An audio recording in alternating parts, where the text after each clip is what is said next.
They call it the greatest rivalry in sports. When the Gridiron Boys from The Ohio State University clash with the University of Michigan, their grudge began long ago, well off the field of play. In the 1830s, when the bordering states nearly came to fisticuffs over a strip of land near Toledo, they called it the Toledo War. The ill will spilled over to football, where since 1897, the two titans of college football meet just about every year to settle their grudges. The Scarlet and Gray and the Maize and Blue draw crowds of more than 80,000 jubilant fans leading up to today's era, featuring fiery head coaches Wayne Woodrow Hayes of Ohio State and Bo Schembechler of Michigan. This promises to be a barn burner of a battle. And even today, they still fight. Welcome to Scarlet and Gray, the rivalry.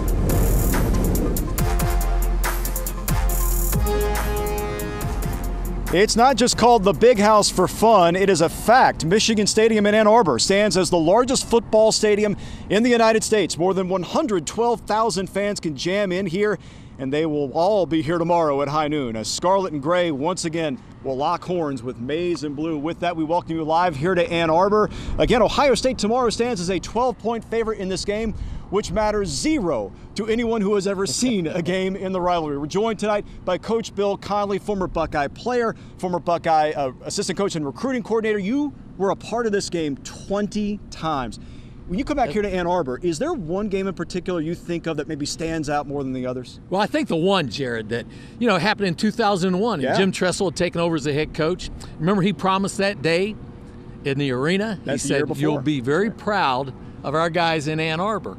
And you know what? We performed at a high level. And I'll tell you what, Jonathan Wells is 4th down and 1 on the 46-yard line, and Tress decides to go for it. Boom, he breaks it 46 yards for a touchdown. In that game, we had 5 interceptions. We had a fumble recovery, a safety, and by halftime, the game was pretty much over. It was like 23-0 at half. Pretty extraordinary delivery on a promise, you might say. Absolutely. Pretty special stuff. And we might see special here tomorrow as well. We got the whole team ready to go for the rivalry tonight. Our Matt Edwards is also here in Ann Arbor. He's covering what the fan scene looks like. Obviously, they're fired up for this one tomorrow. Let's go first back to Audrey Hassan, who is in Columbus tonight with a look at what all's ahead on tonight's show. Hey, Audrey. Hey, Jared, we're going to break down both teams' seasons, what to expect from the Bucks and Wolverines tomorrow, plus a look at why one family decided to leave the South to join the Buckeye family, and the remarkable story of former Buckeye and Detroit Lion William White. From the station that is local for you, NBC4 at 7 starts now.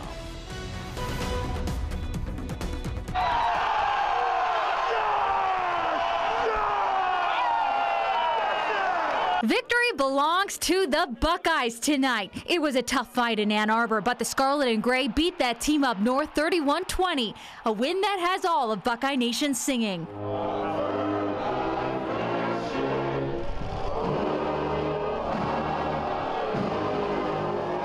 And boasting just a bit. I just talk trash the whole time.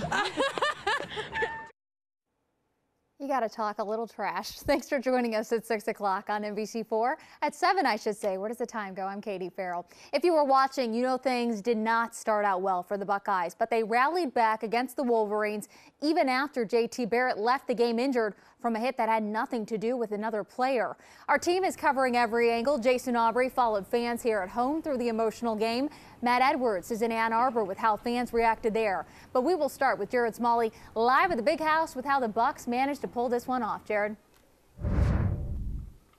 Hey, good evening, Katie. This had all the usual pregame pageantry you'd expect from Ohio State and Michigan, but just moments into the game, Buckeye quarterback JT Barrett suffered a surprising injury, and it didn't happen out here in the field of play. It happened over here on the Ohio State sideline. Well, I'm just so upset with myself. There was a non-football injury. Too many damn people on the sideline, and a guy with a camera hit him in the knee. I'm gonna find out who.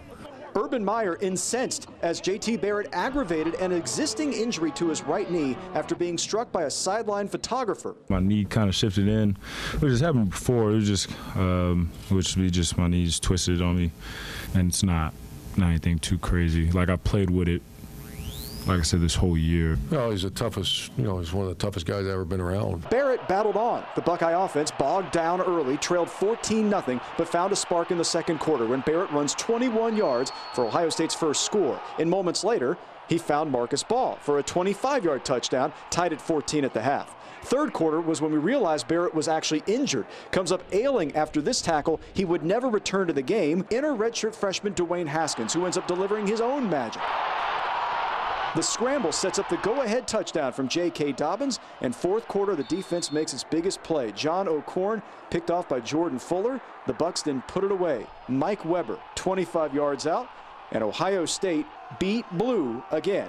We're playing a good football team, one of the best defenses in America in a home turf that you go ask those players how they feel about.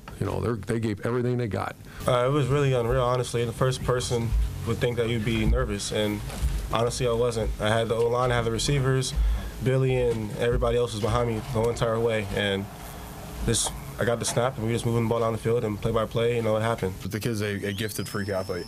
I mean, you see what he did, 3rd and 17, 3rd and 11, whatever the case was, and he's able to convert on that. As a 19, 20-year-old young man, that's incredible. It was my last one, and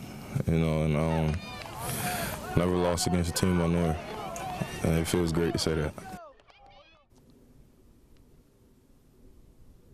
So the Buckeyes have defeated the Wolverines for 6 straight years now, and next week Ohio State's going to play for the Big Ten Championship. They'll go to Indianapolis and face Wisconsin. And by the way, J.T. Barrett today, despite the injury, he became the first Ohio State quarterback to beat Michigan 4 straight times as a starter. Very impressive stuff, and we have much more on J.T. coming up. In fact, he will actually explain to you what happened on the sideline here earlier today. It was fascinating stuff. You'll see it in a few minutes ahead in sports. Meanwhile, Matt Edwards was also here today in Michigan Stadium. He joins us now outside the stadium to look at how Buckeye fans are reacting to what happened.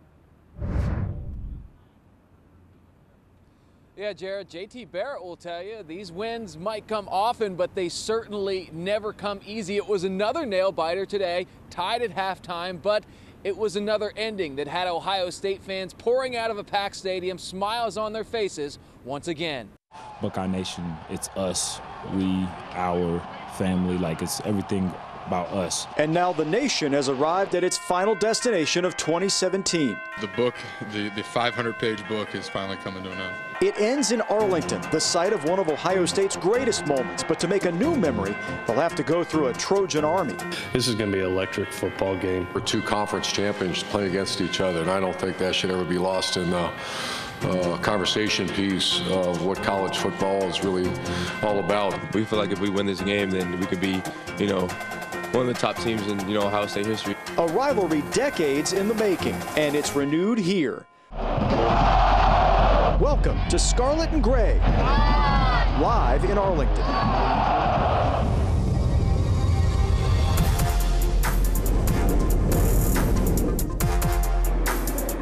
The 82nd Cotton Bowl Classic, one of the great American college bowl games, set to host 2 of the great American college football name brands, and Buckeye Nation's ready for it. Nearly 4 weeks between games.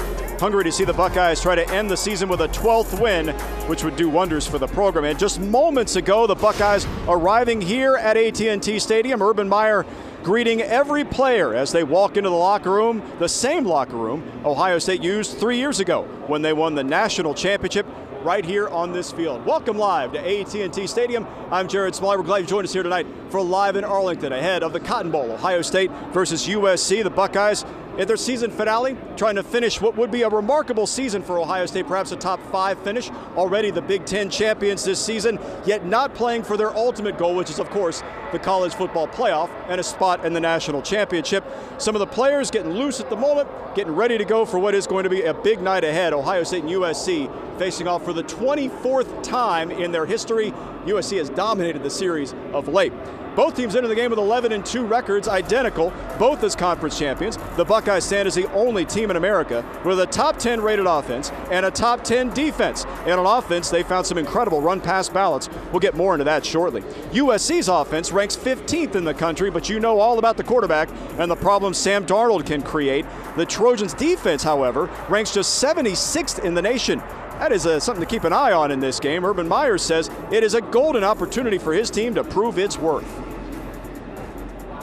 Our job is to go win the conference championship and go win a bowl game. So I'm not sure tarnish is the right word, to be disappointed and move on to next year. I think as I grow a little older and more experienced, I'm not going to let, we're going to move forward. We don't look back. And so we're going to do all we can to go into this game. And we've got you covered both here and back home in OHIO tonight. Audrey Hassan standing by in the studio with more on what's ahead tonight. Hey, Audrey. Hey, Jared, good evening. If you trust the people in Las Vegas, Ohio State's favored by 7 points over USC tonight, and if the Bucs get it done in Texas, it would reverse an ugly trend against the Trojans. USC stands as one of the rare opponents which has owned Ohio State historically. In fact, the Buckeyes have lost 7 straight games against the Trojans. The last OSU win over USC happened in the 1974 Rose Bowl. It's been nearly 43 years since Ohio State beat USC. The last time they met was in 2009 in Ohio Stadium, a rocking primetime game at the Shoe. Bucs led in the fourth quarter, but freshman Matt Barkley led the Trojans back to beat Ohio State 18-15. And I'm pleased to be joined by former Buckeye tight end and Super Bowl champion Jake Ballard. Now, Jake, you played in that 2009 game against USC. It's a program full of talent. And what is critical for Ohio State tonight to accomplish the win? I mean, honestly, they need to come out swinging on all levels, offense, defense, and especially special teams. USC's come out to play, and these are 2 conference championships with 2 good teams. And I'm sick of all this talk about, the season's over because we didn't make the playoffs. There are 17 seniors who are coming out looking to win this game. It is tough to boil down J.T. Barrett's Buckeye career into just a few bullet points, but we'll try. The only 3-time captain in Buckeye football history, owner of 35 Big Ten and school records, one of those records, touchdowns responsible for in his career, 145 of them. Welcome back live in Arlington as we get you set for the Cotton Bowl tonight. I'm Jared Smalley. It's going to be J.T. Barrett's final football game as an Ohio State Buckeye, and it is a perfect place for it here, merely 2 hours and change from his hometown of Wichita Falls, Texas. We recently asked Barrett to reflect on his career and looking forward to his future. It's not like, I don't know, sad or excitement or anything. It's just, I don't know, I've been there a while, guys. People joke around and said I played college football for 7 years. I think that's a little extreme, but nah. I think, if anything, when I look back or when I think about it, is just grateful for the opportunity to be at a place like Ohio State. Barrett's enjoyed the most successful tenure of any quarterback in Ohio State history, yet he was not universally appreciated by demanding Buckeye fans. He'll admit he's far from perfect, but he says he's learned how to mentally deal with the pressure of leading the Buckeyes. There's a lot of people that don't like me and don't like, the fact that it's me playing a position that want somebody else doing it, all these different things. So there's, I guess, a lot of negativity coming along with production that I've had. And so with that, I feel like you could have that weigh on you as a person, or you can embrace it and just learn to like people hating you. Barrett may get a shot at the NFL next year. He's already graduated from Ohio State. He's not certain about the next step in life, but he can envision some parts of it. I want to be living a non-stressful life. I want to not have to set an alarm clock to get up. That means a lot to me. So it's almost like at my leisure, I choose to work or not. So whatever that job is, I'm going to be out searching for it. And this is not just Barrett's homecoming. 8 Buckeyes in all come from the state of Texas, including several starters. Guys like freshman running back sensation J.K. Dobbins and cornerback Kendall Sheffield. To those young men, playing under this massive roof tonight carries so much meaning. I mean, you can say legends are born in that place, because you got the state championships. If you do great things in that place at the state championship, you're gonna most likely go to the next level, and it's a crazy place. When we return, a family which cheers together stays together. You'll be amazed how many Buckeye Bowl games this couple has seen, including tonight's. They're going to be among the 71,000 people who will file into Jerry World, as they call it. A live look at the field here at AT&T Stadium. 75 minutes to the Cotton Bowl. We're back with Live in Arlington after this.